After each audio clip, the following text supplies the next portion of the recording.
वाणी की अधिष्ठात्री देवी बीणा पाणी माँ भगवती सरस्वती के श्री चरणों की वंदना करके, गुरुजनों के कमलवत चरणों को सादर प्रणाम करके, आप समस्त सुधी जन एवं जिज्ञासुओं के प्रति सादर नमस्कार।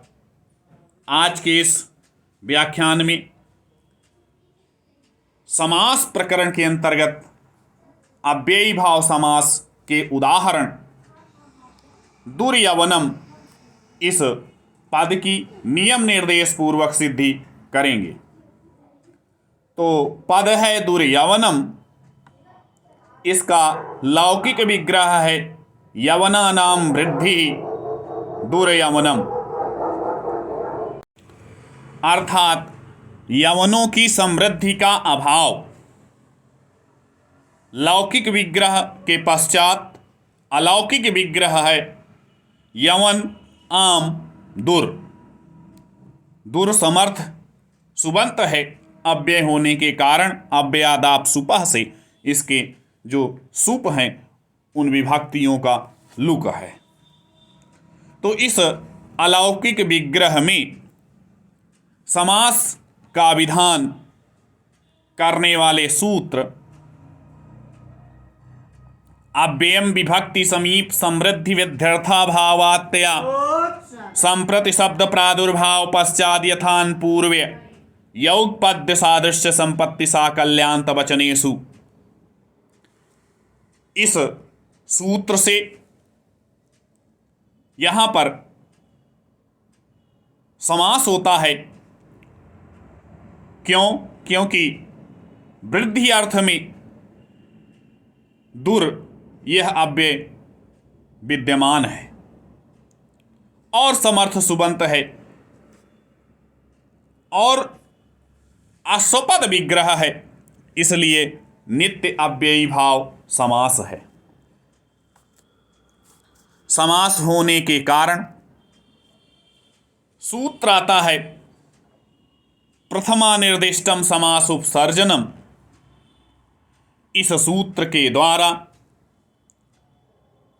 समास विधायक सूत्र में पठित जो अव्ययम पद है वह प्रथमा विभक्ति में है और प्रथमा विभक्ति से होने के कारण अव्ययम के द्वारा जो बोध्य है, अव्ययम के द्वारा कौन बोध्य है?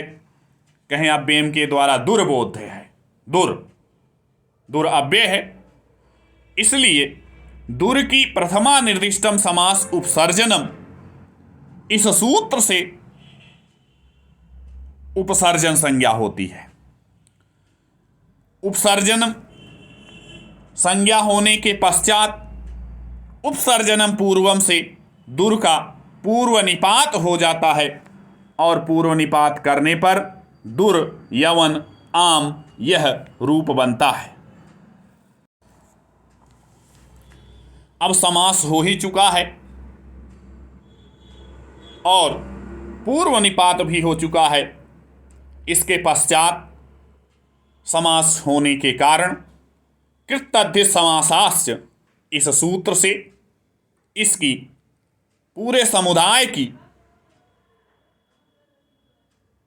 प्रातिपदिक संज्ञा होती है और सुपोधात प्रातिपदिकयोः, सुपोधात प्रातिपदिकयोः सूत्र क्या कहता है? ये कहता है धात और प्रातिपदिक के अवयवभूत जो सुप हैं उनका लुक हो जाता है। तो यहां पर दुर्यवन आम में आम जो है वह सुप है, इसलिए उसका लुक हो जाएगा। तब बनेगा दुर्यवन, यह समस्त पद बन जाता है, निष्पन्न हो जाता है। फिर चूंकि यह प्रातिपदिक है इसलिए इसकी प्रातिपदिकत्व अक्षुण्य है। क्यों अक्षुण्य है? क्योंकि एक देश विहितम अनन्यवत न्याय के अनुसार जो विभक्ति प्रत्यय का लुक हुआ था उसके पश्चात भी इसकी प्रातिपदिक जो संज्ञा है, प्रातिपदिकत्व है, वह अक्षुण्ण रहता है। अतः प्रातिपदिक से परे सु आदि विभक्तियों की उत्पत्ति होती है प्रत्यय परस्य ज्ञा प्रातिपदिकात इनके अधिकार में। और प्रथमा विभक्ति एक वचन की विवक्षा में सु प्रत्यय आता है तो बनता है दुर्यवन सु। चूंकि यह अव्ययी भाव समास है, इसलिए अव्ययी भावश्च इस सूत्र से इसकी अव्यय संज्ञा भी है, और अव्यय संज्ञा होने से तुरंत ही सूत्र आता है अव्ययादाप सुपः, और वह सु का लुक करने चलता है। जैसे ही लुक करने चलता है तुरंत ही सूत्र आ जाता है न अव्ययी भावादतो अमत्त पंचम्याः। यह सूत्र इस अव्ययादाप सुपः का बाध कर देता है। क्यों बाध करता है? क्योंकि अत है, नकार उत्तरवर्ती अकार है, इसलिए यहाँ पर अव्ययादाप सुपः से होने वाला जो सु का लुक है वह बाधित हो जाता है। और इस सूत्र से दो काम होते हैं, न अव्ययी भावादतो अमत्त पंचम्याः।